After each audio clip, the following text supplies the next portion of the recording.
Ng'okulonda kwa bonna 2016 kusembera bannakibiina kya Democratic Party nabo bagenda kujjayo empapula z'okwesimbawo mu kakiiko k'ebyokulonda. Bano bamaze okusalawo pulezidenti waabwe Norbert Mao okukwatira ekibiina bendera era ng'agenda kujjayo empapula ku Lwokutaano lwa Ssabbiiti eno.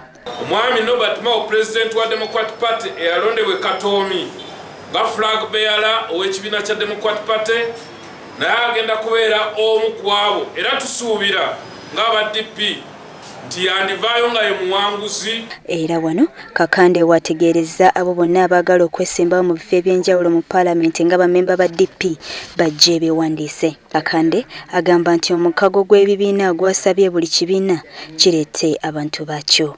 Omulimu ogwo gwatandise olunaku lw'eggulo nga 3/8 era omulimu ogwo gugenda mu maaso. Twakavetinga applications 10 era tukyagenda mu maaso era tukubira omulanga bammemba bonna aba Democratic Party abatanaba kutuusa applications zaabwe ku kitebe bazituuse mangu. Joyce Namitala, WBS TV, Kampala.